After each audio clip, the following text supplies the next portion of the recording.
Hi guys, welcome back to my channel once again here on YouTube. So we continue on with the year of 2001 WWF DVD pay-per-view. And we're up to Survivor Series now, guys. So we're almost complete with this year. So without any further ado, let's take a look at this. So there's the really cool looking front cover there. So we have Team WWF at the top. From left to right, we have The Undertaker, Chris Jericho, The Rock, Big Show and Kane. And at the bottom for Team Alliance, from left to right, we have Rob Van Dam, Booker T, Stone Cold Steve Austin, Kurt Angle and Shane McMahon. Winner takes all. So I like the blue colour they used here. Looks really effective and really brings out the cover artwork very well. I don't mind that at all. 15 certificate here in the UK, and obviously it's a Silver Vision release. There's the disc, and this one, guys, came with I think this is a poster as well as a insert for the match listings and the extras, etc. So there's that part of it, and then that part, and then it opens up to a Lita and Tori Wilson poster. Very nice. I like that. It's a nice touch. Anyway, putting the poster back in. Let's turn this around. So we got... So the stats for this then, guys. Let's go over those quickly before the matches. So this was from Sunday, November 18th, 2001 from Greensboro Coliseum in Greensboro. And we had 13,142 in attendance this evening. And the whopping 450,000 buy rate. So that's pretty cool. So yeah, let's have a look at the screenshots on the back. A Big Show and Rob Van Dam at the top there. In the background, if you can just make them out. We have Stone Cold with, The Rock. I think he's applying the sharpshooter on Stone Cold, but I could be wrong. I can't quite see whose legs they are. They do look like Stone Cold's. Shane McMahon, Rob Van Dam, and whoever that is there. No idea. I can't see who that is there, guys, on that last picture by my thumb. So we kicked things off with a European Championship match between champion Christian and challenger Al Snow. It was good to see Al Snow back on pay-per-view again around this kind of time, because he was pretty much absent throughout 2001. If my memory serves me correctly, sorry guys. I'm trying to think when I last saw him. Did we have him as a participant in the 2001 Royal Rumble? Possibility. I can't remember. But it's been a while since we last saw him. And to challenge here for a championship on a big pay-per-view like Survivor Series was a big deal. And fair play to Al Snow. It was a very good opener as well. And he did put up a good challenge for Christian. Unfortunately, it wasn't successful. Christian managed to retain, and but yeah, overall it was a very, very good opener, and I was pleased with that one. Next, we had Tajiri against the Alliance Commissioner William Regal. This was a very good match, but very hard hitting and very brutal, in my opinion. I think William Regal ended up breaking his nose in this match, which was pretty sick. He was quite rough with Tajiri as well during this match. I'd noticed he managed to tangle Tajiri in the ropes and try and pull him by his legs while his neck was still wrapped in the ropes, and just crazy shit like that. But Tajiri did put up a good fight against Regal, and they were always good together to watch backstage with their segments and everything. When Tajiri was like his like William Regal's little, don't know if I should say sidekick or henchman, I don't know, but he was like his little like a right hand man, I guess. But yeah, having them two against each other in a match, it was pretty cool. But like I said, it's pretty hard hitting and brutal as well. And Regal, after the match, decides to attack Tajiri's girlfriend, Tori Wilson, as well. So that was pretty shocking. Well, for me it was, and for the time as well. But yeah, good stuff, that one. We had a championship unification match, one of a few championship unification matches on this pay-per-view. And we had Edge against Test. So Edge had the US Championship here, and Test with the WWF Intercontinental Championship. He had won the IC Championship from Edge on an episode of Raw. I think it was after Rebellion. I could be wrong though, guys. But it was in between pay-per-views at some point. It might have been after No Mercy. It was after one of the two pay-per-views anyway, in October, maybe early November time, on an episode of Raw, as I said. And he managed to pick up the Edge, managed to pick up the US Championship from Kurt Angle on an episode of SmackDown, I think it was. There's a lot of title changes around in between the pay-per-views, so that was kind of confusing for me.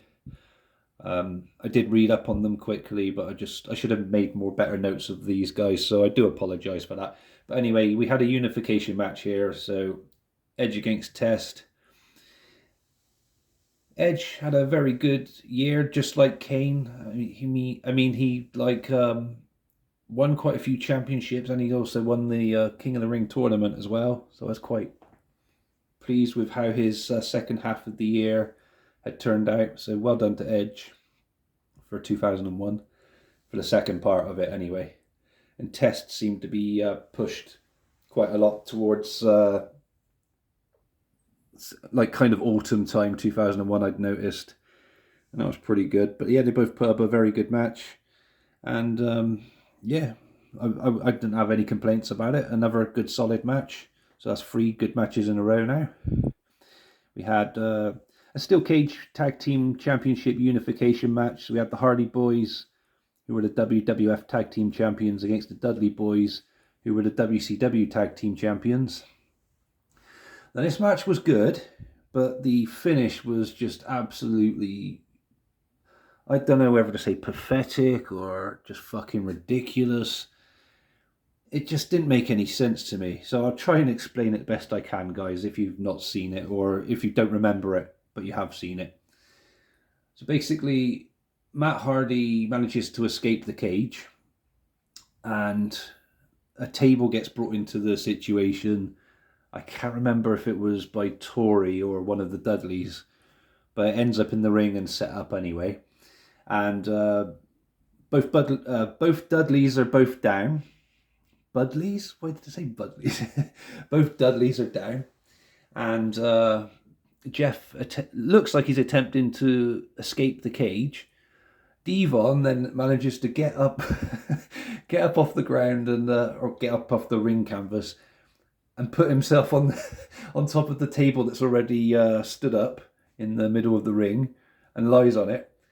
And then Jeff, instead of continuing to climb out and join his brother Matt on the outside to unify the tag championships and walk away with both sets of tag belts, him and him and his brother Matt Hardy, he decides to stop at the top and of the top of the cage, that is, and then attempt a swanton bomb off the top of the cage and onto Devon and through the table.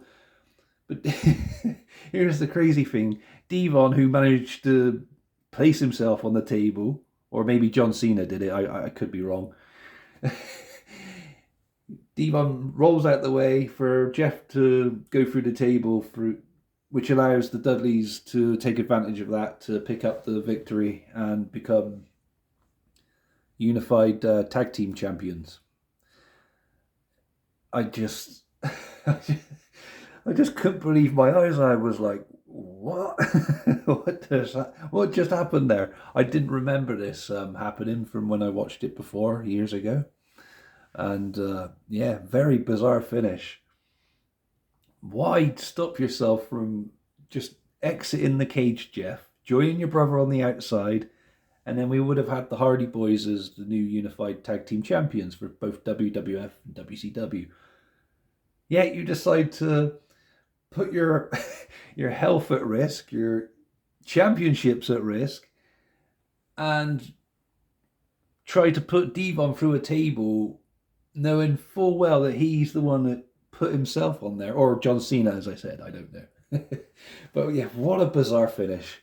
Yeah, Dudley's picked up the victory there. It's just very strange finish. Very questionable, that one. Anyway, yeah, one of the strangest things I've seen in reviewing these 2001 pay-per-views, guys. That is really odd. Yeah, moving on, sorry. We had a Immunity Invitational Battle Royal match featuring 22 WCW and WWF superstars, meaning no matter who won the main event match, whether it be WWF or the Alliance, the superstar who won this battle royal would be immune from getting fired within the next year from either company, if that makes sense. Whoever won the wins the later main event. Sorry, guys, it's really confusing. I'm making it sound even more confusing because I suck at trying to explain it. But yeah, Test entered this. Well, yeah, he decided to enter this battle royal, and he managed to pick up the victory and make himself immune for 12 months from the company. So again, Test making quite a name for himself by winning this.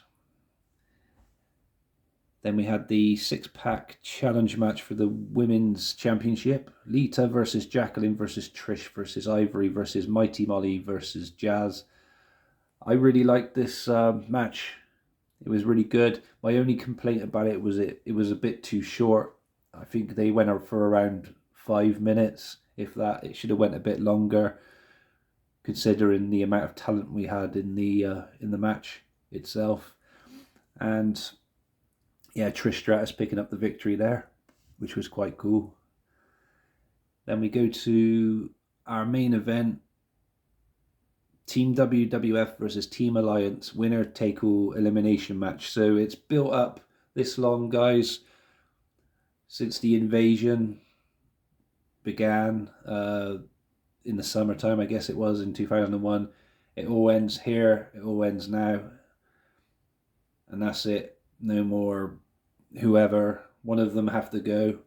So we had, for Team WWF, as we read earlier, as I read to you earlier on the front cover, or I didn't read to you, I described who was on the front. So we had, once again, The Rock, Chris Jericho, Undertaker, Kane, Big Show representing WWF. And for Team Alliance, we had Stone Cold Steve Austin, Kurt Angle, Rob Van Dam, Booker T, Shane McMahon. And yeah, very good traditional elimination Survivor Series match, as you would expect. Obviously, Team WWF win, with The Rock beating Stone Cold with the help of Kurt Angle, who was obviously working with WWF all along and just pretended to be with Team Alliance, which again makes no sense throughout what had happened over the last few months with him and everything else.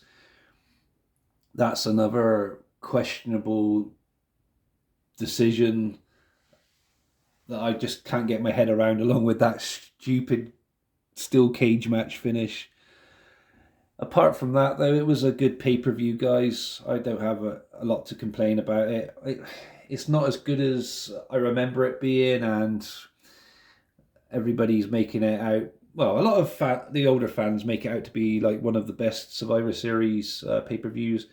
I don't personally think so myself, because, well, no, it wasn't bad. It wasn't terrible, as I said, but I just don't see it being like, wow, it's got to be my favourite or something like that. I'll let you know one day what my favourite is. I'll have to go through them all. So yeah, overall score for this one then, guys, I'm going to give it a 8 out of 10. So like I said, it wasn't terrible. It was a lot of fun, and it's finally over now. The invasion angle, unfortunately, sadly. It's a shame we didn't get more bigger names, bigger WCW talent involved at this time for the angles, like Goldberg, Sting, Kevin Nash, Hulk Hogan. If they were all involved with this at this time, it would have been really good. But it is what it is, and it's all happened now. And yeah, we got this one up next, the final one of the year to review. I'll try and get that one reviewed as soon as possible. And yes, thank you for staying patient for this series, guys. I'm sorry it's taken so long. And we're almost at the end of it now. I hope you enjoyed this, guys. Stay safe, and I'll catch you again for the next one. Please feel free to like, subscribe, and comment as well. I'll see you again soon, guys.